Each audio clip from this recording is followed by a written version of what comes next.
এই যে এগুলো বড়া ভাজছি, বড়া বা কোপ্তা যাই বলো। এগুলো কি বলো তো, দেখে তো বোঝা সম্ভব না কারোরই, আমি নিজে হলে আমিও পারতাম না। তো এগুলো হয়ে গেছে, তুলে নেব। এগুলো হচ্ছে কাঁচকলা, কাঁচকলা সেদ্ধ করে তারপরে তার মধ্যে একটু পেঁয়াজ দিয়েছি, নুন দিয়েছি, লঙ্কা দিয়েছি আর বেসন দিয়েছি, দিয়ে এরকম বড়া মতো ভেজে নিলাম। ঠিক আছে, এবার এগুলো তুলে নেবো। আর এই যে এখনও এতটা আছে, এটা মানে এগুলো তুলে নিয়ে এটা ভাজবো। নাজেহাল অবস্থা। তো এই বড়াগুলো সব ভাজবো আলু দিয়ে, বড়া দিয়ে একটা তরকারি বানাবো, মানে কাঁচকলার কোপ্তা কারি যেটাকে বলে। কোপ্তা কারি বানালে এর মধ্যে একটু মুসুর ডাল বেটে দিলে ভালো হতো, কিন্তু আমার আর গরমে ভালো লাগলো না, সেই জন্যই বেসনই দিয়ে দিলাম। আর দেখো মুখটুকির কী অবস্থা, গরমে আর কি করবো, ভালো লাগে না।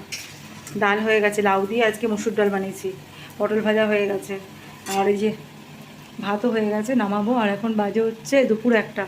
এই কাঁচকলার তরকারিটা রান্না হয়ে গেলেই ব্যাস, রান্নার ছুটি আমার। এগুলো আগে তুলে নিই। হ্যাঁ,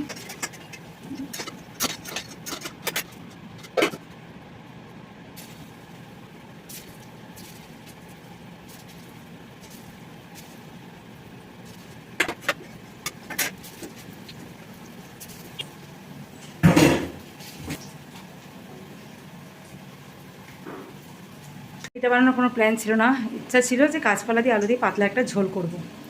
তারপর ভাবলাম যে তাহলে কাঁচকলাটাকে আলাদা করে প্রেশারে সেদ্ধ দিই, তাহলে খোসাটা আলগা হয়ে যাবে। আর কাঁচকলার খোসা আমি কখনো ফেলি না, আমি বাটা করি পরের দিনকে। তো ভাবলাম একবারে সেদ্ধ করে রাখি, খোসাটাকে আলাদা করে ফ্রিজে রেখে দেবো, আর কাঁচকলাগুলোকে রান্না করবো আলু দিয়ে তরকারি বা ঝোল। তারপর দেখলাম প্রেশারে সিটি দিয়েছি, যেহেতু প্রেশারে না আর বেশি সেদ্ধ হয়ে গেছে। এবার খোসাটা দিয়ে ছাড়ালাম, দেখলাম কাঁচকলাটা বেশ গলে গেছে, ওটা আর ঝোলে দেওয়া যাবে না। সেই জন্যই এই বড়া বানিয়ে এখন মানে রান্নাটা করছি। আর এরকম কোনো প্ল্যান ছিল না খুব তরকারি বানাবো, তো ভেবেছিলাম কাঁচকলা আলুর ঝোল করবো, সেটা হলো না। আমি যদি প্রেশারে না দিয়ে এমনি বাটিতে সেদ্ধ করতে বসাতাম তাহলে এটা হতো না। তো যাই হোক, এটাও ভালো লাগবে খেতে, এটা আমার মেয়ে আশা করি খুব পছন্দ করবে।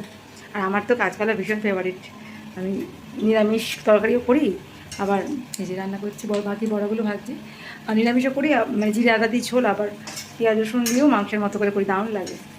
সকালে স্নান করেছি, কেউ বলবে আমাকে দেখে। প্রথমে দেখাই, এই ডাল করেছি লাউ দিয়ে, দেখো লাউ দিয়ে ডাল করেছি, এই যে লাউগুলো রয়েছে, লাউ দিয়ে মসুর ডাল করেছি। আর করেছি এই যে পটল ভাজা।